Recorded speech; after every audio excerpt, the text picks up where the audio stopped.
श्री कृष्ण गोविंद हरे मुरारे, हे नाथ नारायण वासुदेव। 7 मनवंतरों का वर्णन। श्री शुक उवाच। मनुर्विवस्वतः पुत्र श्राद्धदेव इति श्रुत सप्तमो वर्तमानो यस्तदपत्यानि मे शृणु। इक्ष्वाकुर्नभगश्चैव दृष्टः शर्यातिरेव च नरिष्यन्तोऽथ नाभाग सप्तमो दिष्ट उच्यते। करूफश्च पुरीषध्रश्च दशमो बफुमान् स्मृतः मनोर्वैवस्वतस्येते 10 पुत्राः परन्तप। आदित्या वशवो रुद्रा विश्वे देवा मरुद्गणाः अश्विना भृभवो राजन्निन्द्रस्तेषां पुरन्दरः। कश्यपोत्रिर्वसिष्ठश्च विश्वामित्रोऽथ गौतमः जमदग्निर्भरद्वाज इति सप्तर्षयः स्मृताः। अत्रापि भगवज्जन्म कश्यपादितेरभूत्। आदित्यानाम वर्जो विष्णुर्वामनरूपदृक्। संक्षेपतो मयोक्तानि सप्तमन्वन्तराणि ते भविष्याण्यथ वक्ष्यामि विष्णोः शक्त्यान्वितानि च। श्री सुखदेव जी कहते हैं, परीक्षित, विवस्वान के पुत्र यशस्वी श्राद्ध देव ही 7वें वैवस्वत मनु है। यह वर्तमान मनवंतर ही उनका कार्यकाल है। अभी जो समय चल रहा है वही वैवस्वत मनु का कार्य समय है। उनकी संतान का वर्णन मैं करता हूँ। वैवस्वत मनु के 10 पुत्र हैं। इक्ष्वाक, नभग, धृष्ट, फर्याति, नरिष्यंत, नाभाग, दिष्ट, करूष, वृषध्र और वसुमान। परीक्षित, इस मनवंतर में आदित्य, वसु, रुद्र, विश्वदेव, मरुदगण, अश्विनी कुमार और ऋभ ये देवताओं के प्रधान गण हैं और पुरंदर उनका इंद्र है। कश्यप, अत्रि, वशिष्ठ, विश्वामित्र, गौतम, जमदग्नि और भरद्वाज ये सप्तर्षि हैं। इस मनवंतर में भी कश्यप की पत्नी अदिति के गर्भ से आदित्यों के छोटे भाई वामन के रूप में भगवान विष्णु ने अवतार ग्रहण किया था। परीक्षित, इस प्रकार मैंने संक्षेप में से तुम्हें 7 मनवंतरों का वर्णन सुनाया। अब भगवान की शक्ति से युक्त अगले 7 मनवंतरों का वर्णन करता हूँ। विभस्वतश्च द्विजायि विश्वकर्म सुते उभे संज्ञा छाया च राजेन्द्र ये प्राग्भीस्ते तव तृतीयांग बड़मामेके तासां संज्ञा हुतास्त्रयः यज्ञोऽयमी श्राद्धदेवः छायायाश्च हुतां शृणु।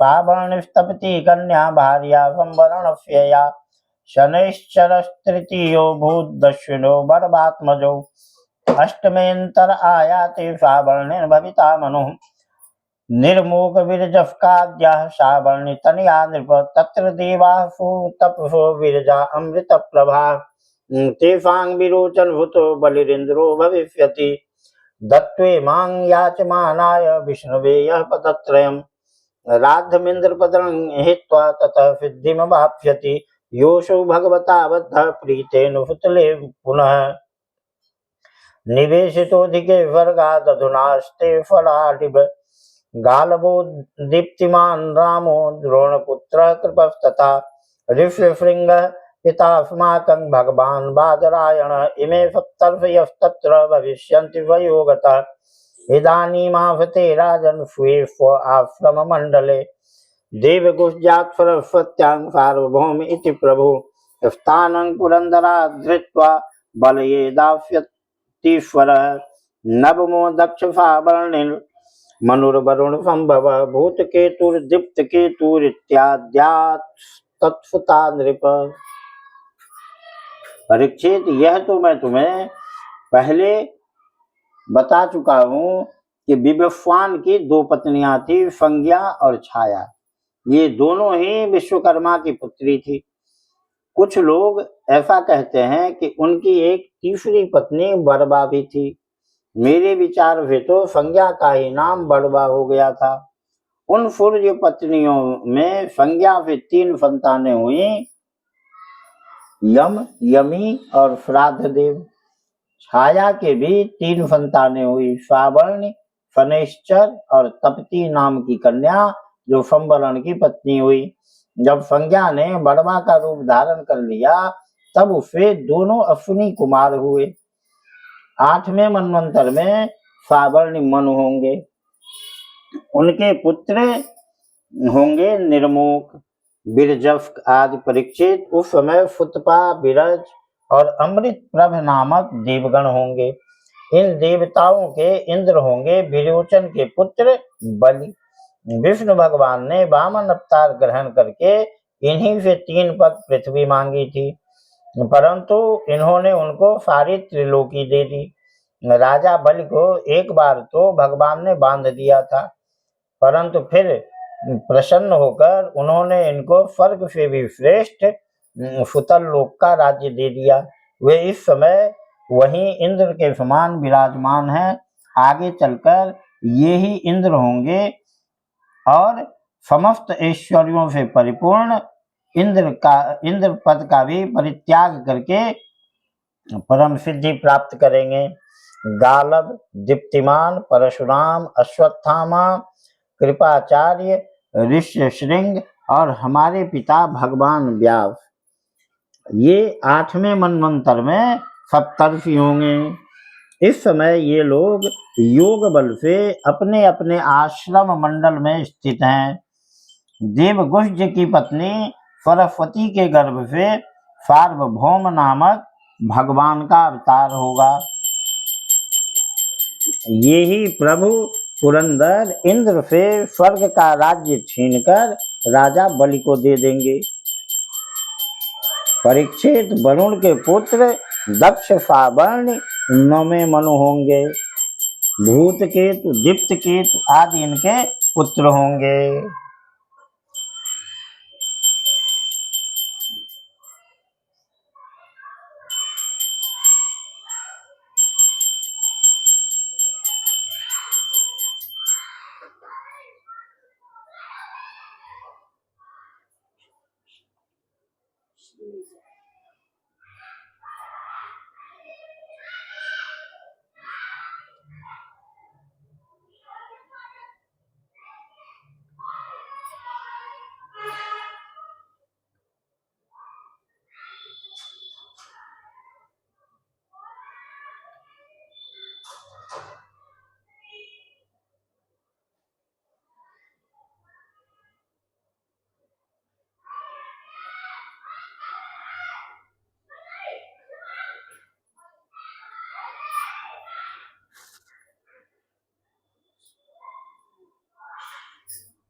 पारामरीच गर्भाद्या देवा इंद्रोद्भुत स्मृत द्युतिमत् प्रमुखास्तत्र भविष्यन् त्रिशयस्तत आयुष्मतोऽम्बुधारायां ऋषभो भगवत्कला भविता येन संग्राद्धां त्रिलोकीं भोक्ष्यते त्वत।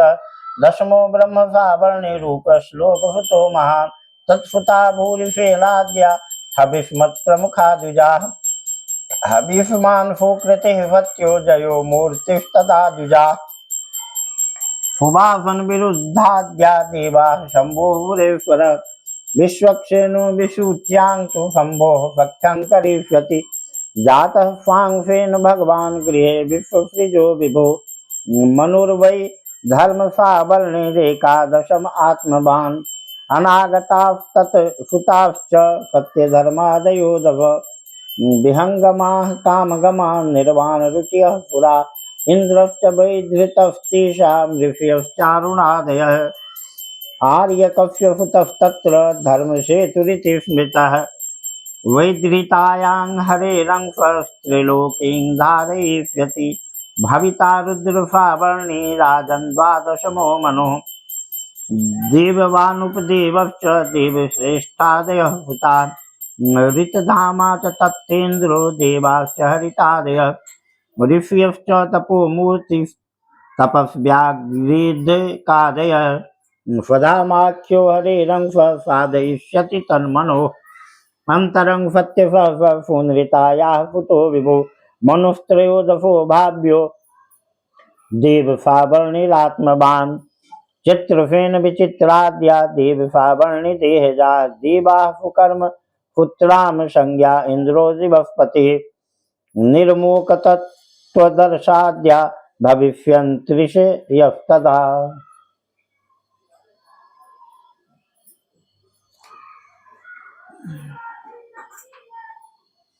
पार मरीच गर्भ आदि देवताओं के गण होंगे, ये सब होंगे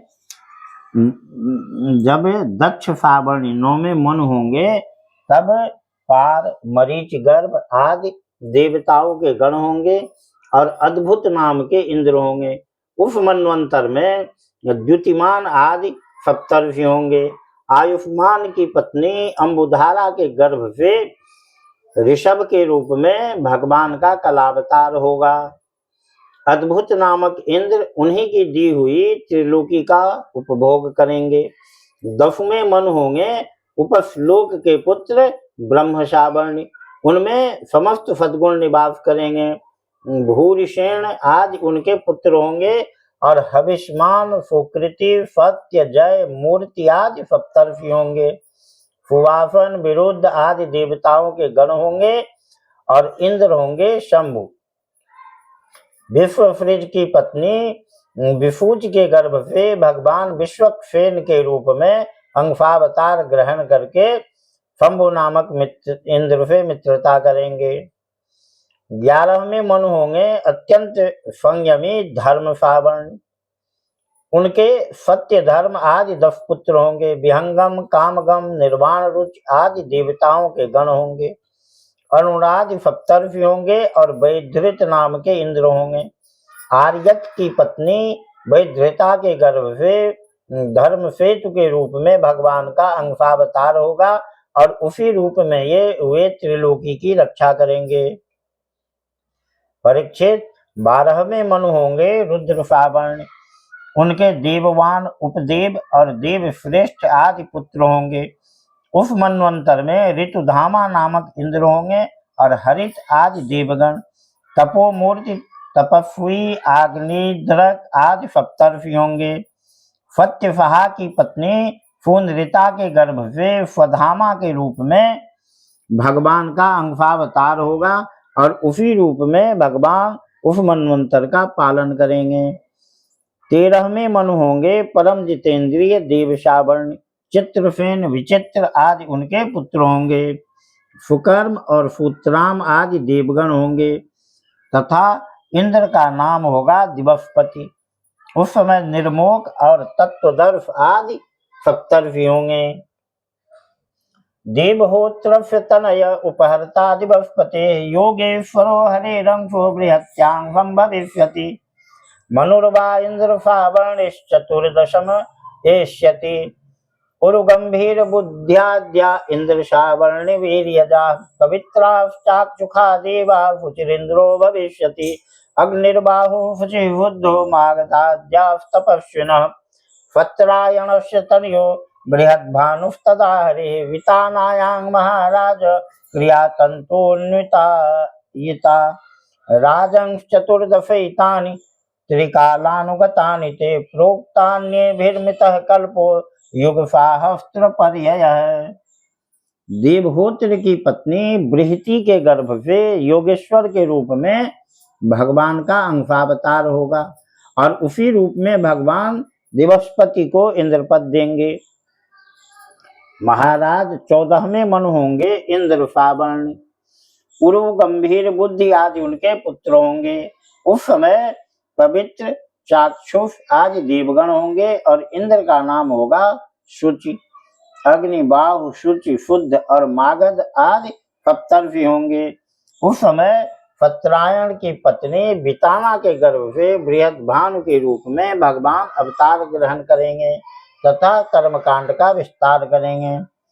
परीक्षित, ये 14 मनवंतर भूत, वर्तमान और भविष्य तीनों ही काल में चलते रहते हैं।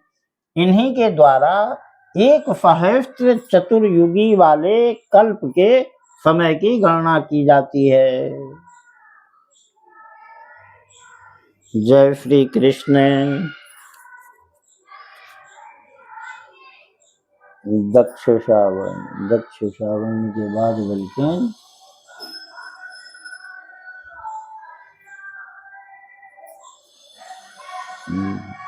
ब्रह्म श्रवण उपश्लोक।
मनु आदि के पृथक पृथक कर्मों का निरूपण कि 14 मनु हुए तो उन 14 मनुओं का क्या क्या कर्म था वो अलग अलग अब सुखदेव जी इसमें कहेंगे।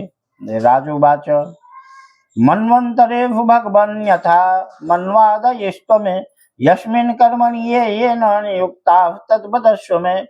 राजा परीक्षित ने पूछा, भगवान आपके द्वारा वर्णित ये मनुपुत्र सप्तर्षि आदि अपने अपने मनवंतर में किसके द्वारा नियुक्त होकर कौन कौन सा काम किस प्रकार करते हैं, यह आप कृपा करके मुझे बतलाइए।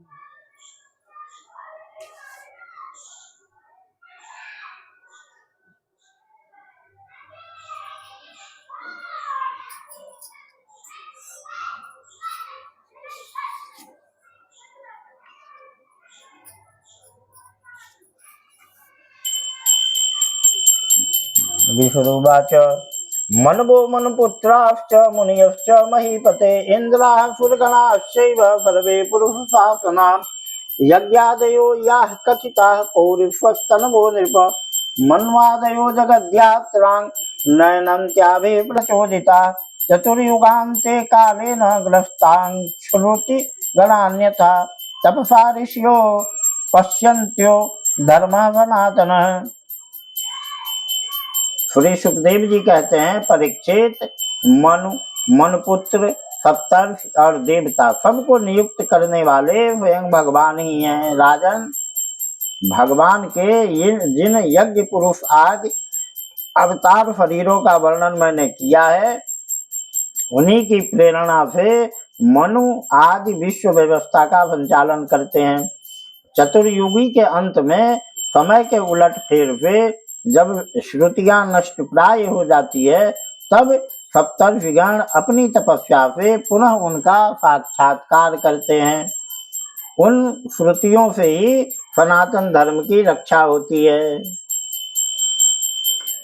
ततो धर्मं चतुष्पादं मनवो हरिरोदिताः युक्ताः सञ्चारयन्त्यद्धा स्वे स्वे काले महीं नृप पालयन्ति प्रजापाला यावदन्तं विभागव यज्ञ भागभुजो देवा ये च तत्रान्विताश्च ते इंद्रो भगवता दत्तां त्रैलोक्यश्रियमूर्जितां भुञ्जानः पाति लोकांस्त्रीन् कामं लोके प्रवर्तति ज्ञानं चानुयुगं ब्रूते हरिः सिद्ध्यरूपधृक् ऋषिरूपधरः कर्म योगं योगे रूपधृक् स्वर्गं प्रजेरूपेण दस्यु हन्यात् फलाद् वपुः काल रूपेण सर्वेषामभावाय पृथक् गुण स्तूयमानो जनैरेभिर्मायया नाम रूपया विमोहितात्मभिर्नाना दर्शनैर्नैन दृश्यते एतत् कल्प विकल्पस्य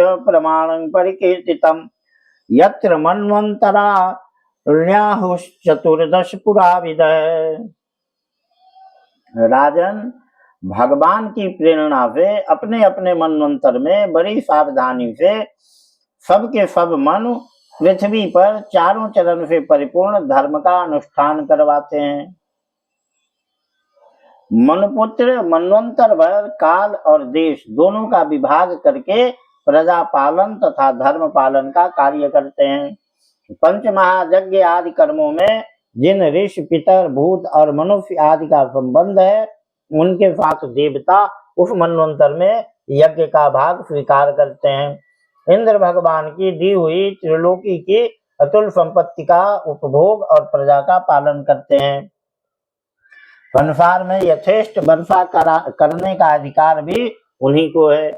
भगवान युग युग में सनक आदि सिद्धों का रूप धारण करके ज्ञान का, याज्ञवल्क्य आदि ऋषियों का रूप धारण करके कर्म का और दत्तात्रेय आदि योगेश्वरों के रूप में योग का उपदेश करते हैं। वे मरीच आदि प्रजापतियों के रूप में सृष्टि का विस्तार करते हैं। सम्राट के रूप में लुटेरों का वध करते हैं और शीत उष्ण आदि विभिन्न गुणों को धारण करके काल रूप से सबको संहार की ओर ले जाते हैं।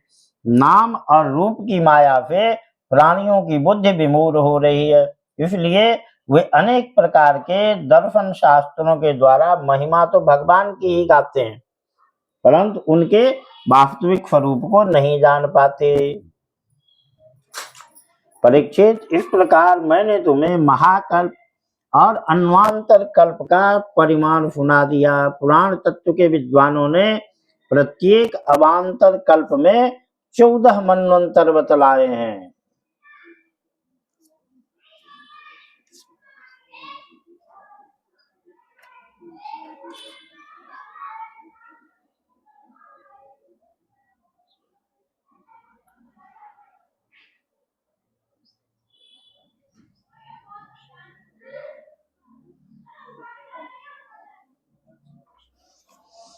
जय श्री कृष्ण। श्री कृष्ण गोविंद हरे मुरारे, हे नाथ नारायण वासुदेव।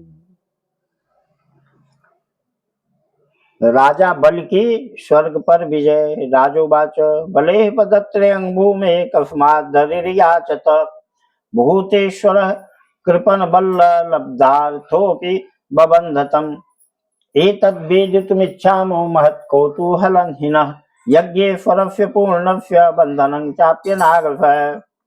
राजा परीक्षित ने पूछा, भगवान श्री हरि स्वयं ही सबके स्वामी है, फिर उन्होंने दीनहीन की बात राजा बलि से 3 पग पृथ्वी क्यों मांगी तथा जो कुछ वे चाहते थे वह मिल जाने पर भी उन्होंने बलि को बांधा क्यों? मेरे हृदय में इस बात का बड़ा कौतूहल है कि स्वयं परिपूर्ण यज्ञेश्वर भगवान के द्वारा याचना और निरपराध का बंधन, ये दोनों ही कैसे संभव हुए, हम लोग यह जानना चाहते हैं। श्री शुक उवाच पराजित श्रीरुभिश्च हापितो हिन्द्रेण राजन् भृगुभिः सजीवितः परमात्मना तान् भजत भृगुन् बलिः शिष्यो महात्मार्थ निवेदनेन तं ब्राह्मणा भृगवः प्रीयमाणा अयाजयन्विश्व जितातृणाकं जिगीषमाणं विधिना विभिच्य महाभिषेकेन महानुभावा ततो रथ कांचन पट्टनद्दो हयाश्च हर्यश्व तुरंगवर्णा ध्वजश्च सिंहेन विराजमानो हुताफनादाफ हविर्भिरिष्टात् धनुष्य दिव्यं पुरुषोपनद्धं तूणावरिक्तो कवचं च दिव्यं पितामहस्तस्य ददौ च माला मम्लान् पुंसां जलजं च शुक्रः एवं विप्रार्जितयोधनार्थस्तैः कल्पितः स्वस्त्ययनूथ विप्रान् प्रदक्षिणीकृत्य कृतप्रणामः प्रहाद मामन्त्र्य नमश्चकार अथारुह्य रथं दिव्यं भृगुदत्तं महारथः सुस्रग्धरोथ संनज धन्वी खर्गी धृते बुधि। श्री सुखदेव जी ने कहा, परीक्षित, जब इंद्र ने बलि को पराजित करके उनकी संपत्ति छीन ली और उनके प्राण भी ले लिए, तब भृगुनंदन शुक्राचार्य ने उन्हें अपनी संजीवनी विद्या से जीवित कर दिया। इस पर शुक्राचार्य जी के शिष्य महात्मा बलि ने अपना सर्वस्व उनके चरणों पर चढ़ा दिया और वे तन मन से गुरु जी के साथ ही समस्त भृगुवंशी ब्राह्मणों की सेवा करने लगे। इससे प्रभावशाली भृगवंशी ब्राह्मण उन पर बहुत प्रसन्न हुए। उन्होंने स्वर्ग पर विजय प्राप्त करने की इच्छा वाले बलि का महाभिषेक की विधि से अभिषेक करके उनसे विश्वजित नामक यज्ञ कराया। यज्ञ की विधि से हविष्यों के द्वारा जब अग्नि देवता की पूजा की गई, तब यज्ञ कुंडों में से सोने की चद्दर से मरा हुआ एक बड़ा सुंदर रथ निकला। फिर इंद्र के घोड़ों जैसे हरे रंग के घोड़े और सिंह के चिन्ह से युक्त रथ पर लगाने की ध्वजा निकली। साथ ही सोने के पत्र से मरा हुआ दिव्य धनुष, कभी खाली न होने वाले 2 अक्षय तर्कस और दिव्य कवच भी प्रकट हुए। दादा प्रहलाद जी ने उन्हें एक ऐसी माला दी जिसके फूल कभी कुमलाते न थे, तथा शुक्राचार्य ने एक शंख दिया। इस प्रकार ब्राह्मणों की कृपा से युद्ध की सामग्री प्राप्त करके उनके द्वारा स्वस्तिवाचन हो जाने पर राजा बलि ने उन ब्राह्मणों की प्रदक्षिणा की और नमस्कार किया। इसके बाद उन्होंने प्रहलाद जी से संभाषण करके उनके चरणों में नमस्कार किया। फिर वे भृगुवंशी ब्राह्मणों के दिए हुए दिव्य रथ पर सवार हुए। जब महारथी राजा बलि ने कवच धारण कर धनुष, तलवार, तर्कस आदि शस्त्र ग्रहण कर लिए और दादा की दी हुई सुंदर माला धारण कर ली, तब उनकी बड़ी शोभा हुई। राजा बलि थे विरोचन के पुत्र, विरोचन थे प्रहलाद के पुत्र और प्रहलाद थे हिरण्यकश्यप के पुत्र। हिरण्याक्ष और हिरण्यकश्यप, इन दोनों को आदि दैत्य कहा गया है कि सबसे पहले यही हुए।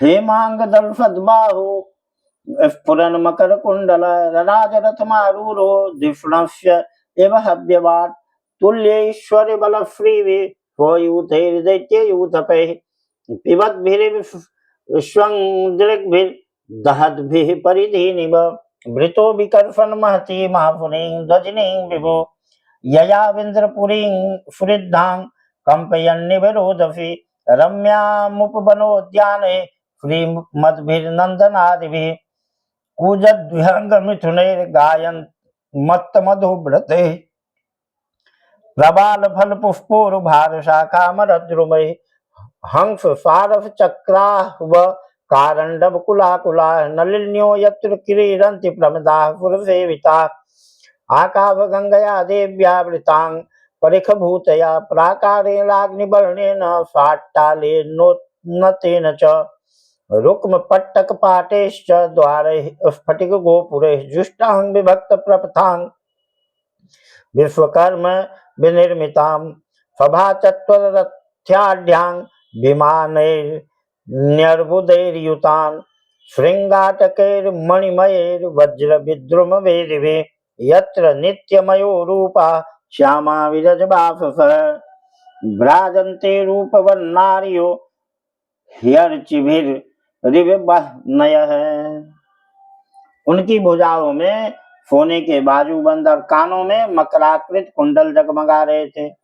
उनके कारण रथ पर बैठे हुए वे ऐसे सुशोभित हो रहे थे मानो अग्निकुंड में अग्नि प्रज्वलित हो रही हो। उनके साथ उन्हीं के समान ऐश्वर्य बल और विभूति वाले दैत्य सेनापति अपनी अपनी सेना लेकर हो लिए। ऐसा जान पड़ता था मानो वे आकाश को पी जाएंगे और अपने क्रोध भरे प्रज्वलित नेत्रों से समस्त दिशाओं को क्षितिज को भस्म कर डालेंगे। राजा बल ने इस बहुत बड़ी आसुरी सेना को लेकर उसका युद्ध के ढंग से संचालन किया तथा आकाश और अंतरिक्ष को कपाते हुए सकल ऐश्वर्यों से परिपूर्ण इंद्रपुरी अमरावती पर चढ़ाई की। देवताओं की राजधानी अमरावती में बड़ी सुंदर सुंदर नंदन वन आदि उद्यान और उपवन है। उन उद्यानों और उपवनों में पक्षियों के जोड़े चहकते रहते हैं। मधुलोभी भौरे मतवाले होकर गुनगुनाते रहते हैं। लाल लाल नए नए पत्तों, फलों और पुष्पों से कल्प वृक्षों की शाखाएं लदी रहती है। वहां के सरोवरों में हंस, सारस, चकवे और बत्तखों की भीड़ लगी रहती है। उन्हीं में देवताओं के द्वारा सम्मानित देवांगनाएं जल क्रीड़ा करती रहती हैं। ज्योतिर्मय आकाश गंगा ने खाई की भांति अमरावती को चारों ओर से घेर रखा है। उसके चारों ओर बहुत ऊंचा सोने का परकोटा बना हुआ है, जिसमें स्थान स्थान पर बड़ी बड़ी अटारियां बनी हुई हैं। सोने के किवाड़ द्वार द्वार पर लगे हुए हैं और स्फटिक मणि के गोपुर हैं। गोपुर कहते हैं नगर के बाहरी फाटक को। इसमें अलग अलग बड़े बड़े राजमार्ग हैं। स्वयं विश्वकर्मा ने ही उस पुरी का निर्माण किया है।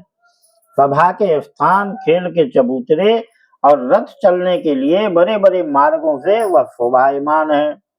10 करोड़ विमान उसमें सर्वदा विद्यमान रहते हैं और मणियों के बड़े बड़े चौराहे एवं हीरे और मूंगे की वेदियां बनी हुई है। वहां की स्त्रियां सर्वदा 16 वर्ष की सी रहती है। उनका यौवन और सौंदर्य स्थिर रहता है। वे निर्मल वस्त्र पहनकर अपने रूप की छटा से इस प्रकार दीप्यमान होती है जैसे अपनी ज्वालाओं से अग्नि।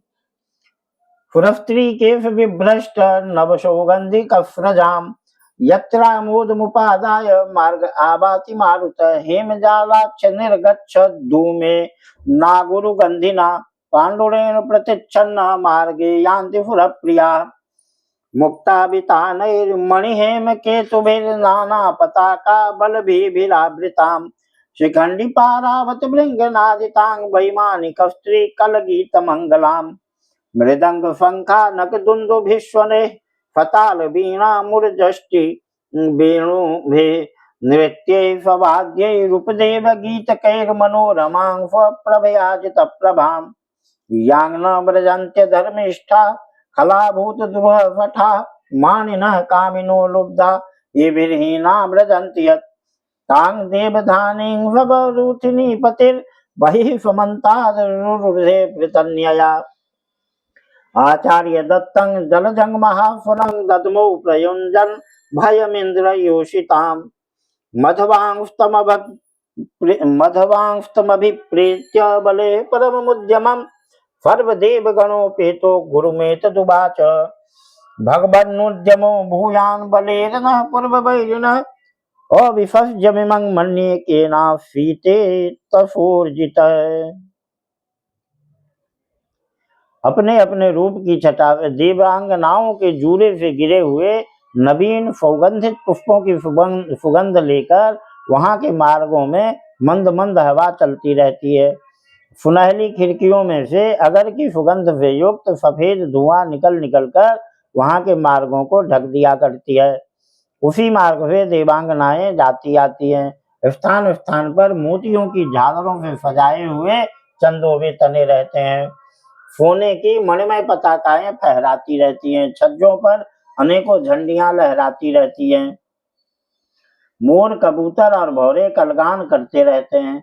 देवांगनाओं के मधुर संगीत से वहां सदा ही मंगल छाया रहता है।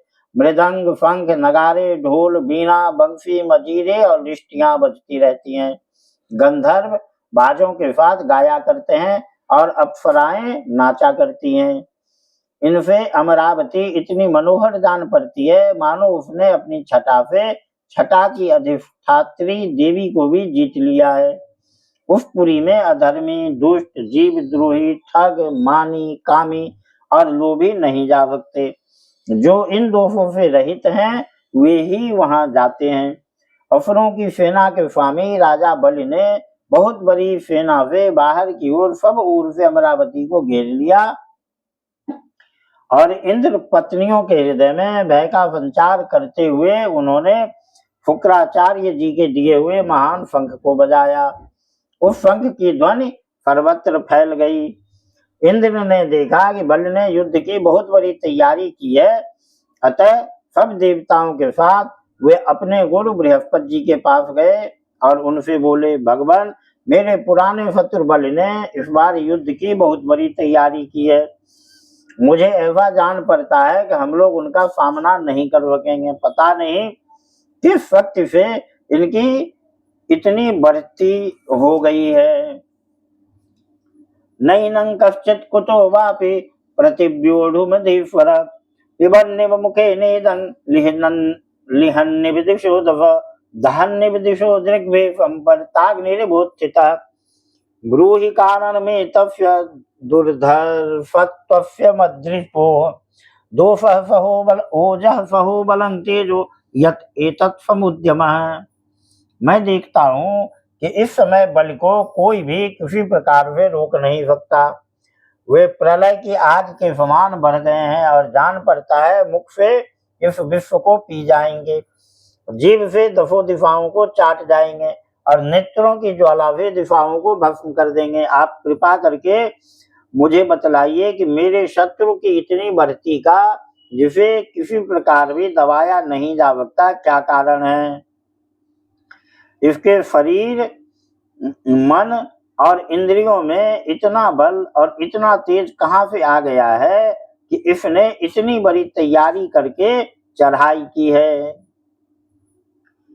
गुरुरुवाच जानाभिमघवं क्षत्रो रुन्नतिरस्य कारणं शिष्यायोपभृतं तेजो भृगुर्भिर्ब्रह्मवादिभिः भवद्युधो भवान् वापि वर्जयित्येश्वरं हरिं नास्य शक्तः पुरस्थातुं कृतान्तस्य यथा जनाः तस्मान्निलयमुत्सृज्य यूयं सर्वे त्रिविष्टपम् यात कालं प्रतीक्षन्तो यतः शत्रोर्विपर्ययः एक विप्र बलोदर्क संप्रत्योर्जित विक्रम तेषामेवापमानेन सानुबन्धो विनङ्क्ष्यति एवं सुमन्त्री तार्थास्ते गुरुणार्थानुदर्शिना हित्वा त्रिविष्टकं जग्मुर् गीर्वाणा कामरूपिण देवेष्वत निलीनेषु बलिर्वैरोचनः पुरीम् देवधानीमधिष्ठाय वंशन्ये जगत्त्रयम् तं विश्वजैनं शिष्यं भृगवः शिष्यवत्सला शतेन हयमेघानामनुव्रतं याजयन् ततस्तदनुभावेन भुवनत्रय विश्रुतां कीर्तिदीक्षु वितन्वान् स्वरेज उरुराडिव बुभुजे च श्रियं श्रद्धां द्विजदेवोपलम्बितां कृत्यमिवात्मानं मन्यमानो महामनाः। देवगुरु बृहस्पति जी ने कहा, इंद्र, मैं तुम्हारे शत्रु बलि की उन्नति का कारण जानता हूँ। ब्रह्मवादी भृगवंशियों ने अपने शिष्य बलि को महान तेज देकर शक्तियों का खजाना बना दिया है। सर्वशक्तिमान भगवान को छोड़कर तुम या तुम्हारे जैसा और कोई भी बलि के सामने उसी प्रकार नहीं ठहर सकता जैसे काल के सामने प्राणी। इसलिए तुम लोग स्वर्ग को छोड़कर कहीं छिप जाओ और उस समय की प्रतीक्षा करो जब तुम्हारे शत्रु का भाग्य चक्र पलटे। इस समय ब्राह्मणों के तेज से बल की उत्तरोत्तर वृद्धि हो रही है, उसकी शक्ति बहुत बढ़ गई है। जब यह उन्हीं ब्राह्मणों का तिरस्कार करेगा तब अपने परिवार परिकर के साथ नष्ट हो जाएगा। बृहस्पति जी देवताओं के समस्त स्वार्थ और परमार्थ के ज्ञाता थे। उन्होंने जब इस प्रकार देवताओं को सलाह दी तब वे स्वेच्छानुसार रूप धारण करके स्वर्ग छोड़कर चले गए। देवताओं के छिप जाने पर विरोचन नंदन बलि ने अमरावतीपुरी पर अपना अधिकार कर लिया और फिर तीनों लोगों को जीत लिया। जब बलि विश्व विजयी हो गए तब शिष्य प्रेमी भृगवंशुओं ने अपने अनुगत शिष्य से 100 अश्वमेध यज्ञ करवाए। उन यज्ञों के प्रभाव से बल की कीर्ति कौमुदी तीनों लोकों से बाहर भी दसों दिशाओं में फैल गई और वे नक्षत्रों के राजा चंद्रमा के समान शोभायमान हुए। ब्राह्मण देवताओं की कृपा से प्राप्त समृद्ध राज्य लक्ष्मी का वे बड़ी उदारता से उपभोग करने लगे और अपने को कृतकृत्य मानने लगे। जय श्री कृष्ण गोविंद हरे मुरारे, हे नाथ नारायण वासुदेव। इससे आगे का प्रसंग अगले वीडियो में।